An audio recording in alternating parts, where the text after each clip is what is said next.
I'm glad again we are back to our class, and I hope you are all doing well. Hoping again that you are saving too. Today we are going to cover chapter 6. You can see how we move fast. We are already covering chapter 6 today. And chapter 6 today is about making a budget. As we are going to see on the screen, we are going to use more the screen today so that you can read yourself what we are going to be talking about. The chapter will be on making a budget. And during this session, we hope that after we finish all today, you will be able to know the meaning of a budget. What is a budget? Second, you will be able to name the kinds of information in a budget. We know a budget now. What is in the budget? And the third, we will be able to use record and the budget to manage our money and save for our or your future goal. You remember last time we talked about record keeping, which is really very close to the budget, and it helps us to make a nice budget, and we may be able even to save some money for future goals. And the last, we'll be able to practice to make your own budget. We are going to kind of to see together, to practice together, and you will be able to make your own budget. Before we proceed, I would like to ask you if you did your weekly record keeping. Last time we were talking about record keeping, how we list things in order in different categories, and by using a list or a chart. I hope you did it. I hope you have written it in your book. As you remember, we will need your book during the last session.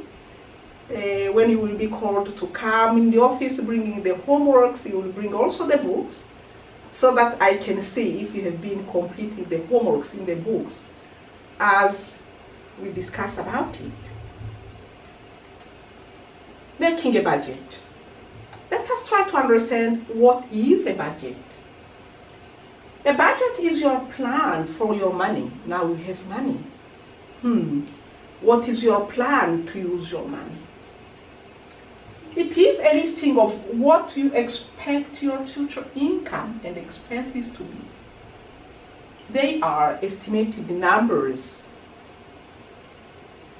A budget, as you see,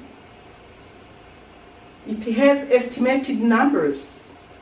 How much will I spend on groceries? How much would I like to spend on phone bills, on internet bills, etc.? They are estimated by numbers. It also includes planning the timing of income and expenses and the setting limits on spending. What does it mean? When you are making a plan, time is very important. We should know when our income will get into our accounts. And maybe if I want to spend money on paying bills, so when? Timing is important. And how much will I spend on different categories of expenses? So you are setting limits on your spending. Budgeting helps you to plan for your income so that you are able to pay for your living expenses. And then at the end, you are able probably to have some money left that we call a balance, as you remember, that you can use sometimes for emergencies and savings.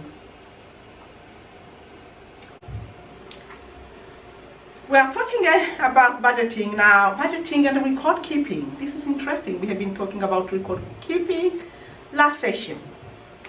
And you have to know really that record keeping is key to making a budget.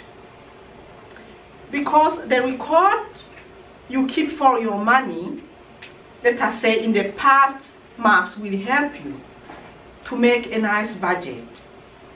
So, for example, I can give you an example. Maybe you spend $200 last month on groceries. You can see, how was it in May or June? And then you can compare. Maybe one month it was 200, another month 250, 300 the last month. And then you can say, oh, I didn't do well last month. I want my budget to be fixed at 250 for groceries. Now you see, you can play around the numbers from last expenses so that you can adjust yourself and make a nice budget which can fit your needs. That's why we say that when you keep the information, it is very important. It will help you also to make your budget nice and better. So what are the advantages of budgeting or making a plan for your money? Because it will give control of your money. Now you know, this is an amount I'm going to spend on this type of expenses. And also, it will help you to focus on your goal, because you know, this is the money I have. Now I can plan for my project, my future goals. And also, when you have your budget is written and you follow your budget which is written, it can help you to stop unnecessary expenses. And you know where your money goes. You can go and see, okay, last year this is what I bought. You can see if you have been exaggerating, and you see, oh, my money went there. I know where is my money. Because if you forget where your money went, you feel very sad. But when you read it, you see it and you say, oh, I will not do it anymore, because you see it, it reminds you to know how you spend your money. So also it can help you to organize your bills, also your documents. You know, when we file our taxes, generally, you know, it is in March, end of February, April. And even for those who cannot do it those months, they can. It is the whole year taxes can be filed. So then things are organized in such a way that it is easy for you to find the papers you need for it. So when you make a plan and it is written, it gives you kind of warning. You can see the problem coming. You can see, oh, I spent a lot of money on this type of category of expenses. The next time I will change, then I can make better so that I'm able to save more. So then this is very important. We have to have a budget, a plan which is written. Then we can go over it month to month until we adjust ourselves. And we know that the budget cannot be the same every month, but at least we know that we have done our best to use the money in a very wise way. Now, parts of the budget, a little bit, we come back to what we said. We have income money which is coming for salary, wages, or money we receive from the government for children, or maybe welfare money, expenses. We talked about them. They may be fixed. For example, we talked last time about rent. Money we pay for the rent is the same generally throughout the whole year. It is a fixed expense. It can be variable. Food, I don't know if we spend the same money. Sometimes it varies less, a little bit higher. So, because sometimes we change the nature of things we are using. Actual amount, we said it is a total income and expenses that comes in. And throughout a certain time, and we talked about generally a month. For example, on food, if you buy food today, maybe after tomorrow you buy something on a grocery, maybe next week, then you take all the expenses, you add them, so the total amount will be the actual amount. This is what it means. And the running balance is the difference between income and expenses. This is what we said even last time.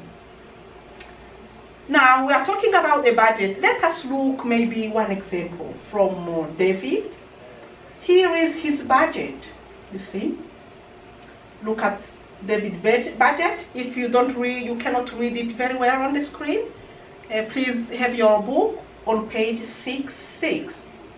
So here is David budget. Now, if you go on page 65, David is asking us to help him have a budget whereby from exactly his budget, which is here, he can save at least 3,200 so that he can go to school, pay 2,400 for tuition fees and 800 for books. So now you have to play around this budget. As yourself, if you have a budget, you play around. Now rent is 450. It is a fixed expense. Do you think we can add up, or we can maybe subtract anything, cut the expense? It is fixed. Maybe his room is not big enough, he wants to move out. Maybe you see 450 is less. Maybe you say, I think for him to live well, he needs 50. Then we say plus 50.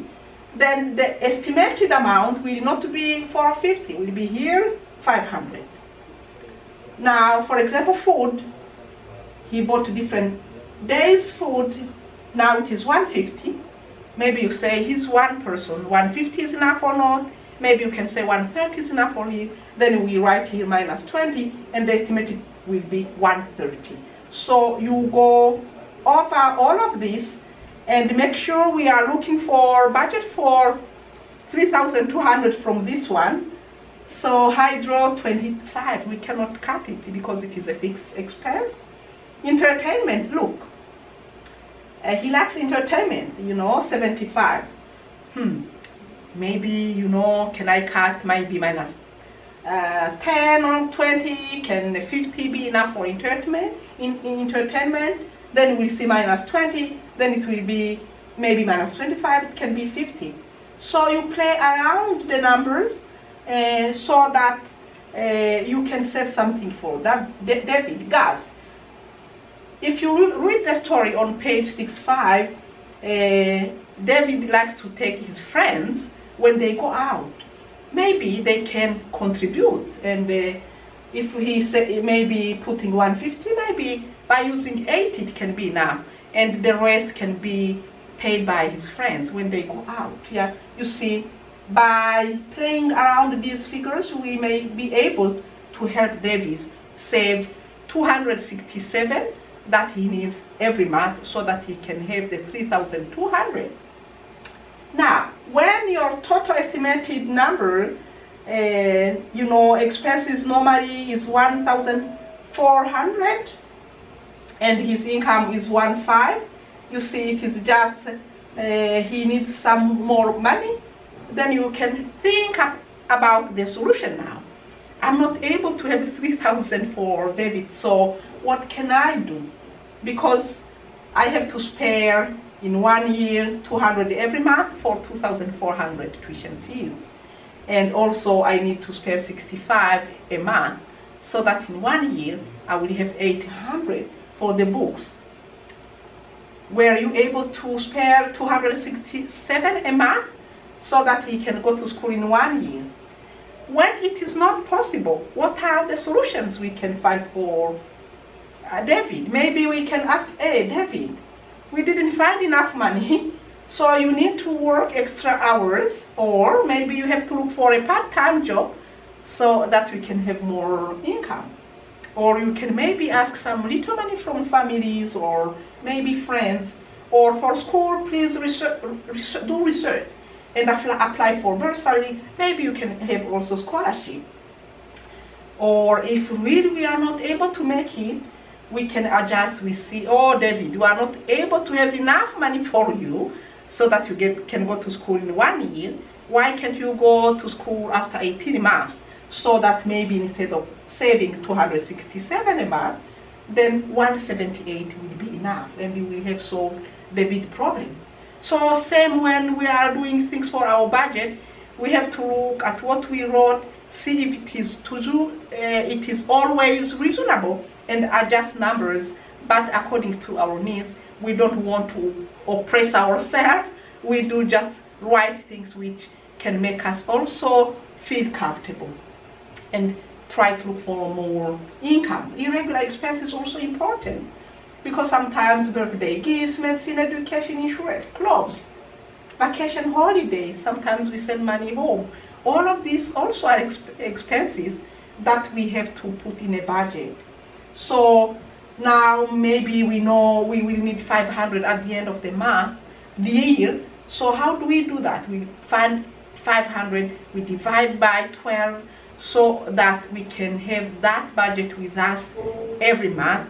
And because we have planned it in advance, we will have what we wanted to buy the time we need it. So irregular expenses, now this is a sheet of paper. You can have an example on page 620 whereby you can list your irregular expenses. So as we said, we have to go over the budget, the plan, so that we can see if all is well. Remember that it is more expensive in winter when it comes to heat maybe and even light, and we have to be prepared to change our budget. Sometimes it changes, and also try to earn more income if possible. And how can we be able to earn more income? Maybe improve our education, maybe take a certificate training, special training, any training which can help us to increase our income. By filing income, we know that we have a tax return if we have been working. So these things are helping. I hope that we got something from what we learned today. So I will send you a homework, and there will be 2 homework that should be ready in one month, because I want really to put down your expenses, first your income, so that you can see yourself what can be your monthly budget. So you have to set up the goals and the actions, and you have to review your goal and create your budget. So for the homework asset purchase, you will visit 2 or 3 stores, because we want you, before you buy, to compare the prices. And now when you will go, because this is a homework, don't deposit any money and don't buy anything. And you will find also, I will send you a form that you are going to put information in. And as I said, a sheet for the budget. I think you will have together chapter 6 and 7, which will be sent to you. So read it together, and in 1 week I will call you next Friday. Then we will be able to discuss about chapter 6 and 7 as we have been doing in the past. And I think this is all for today. Have a wonderful day. Thank you.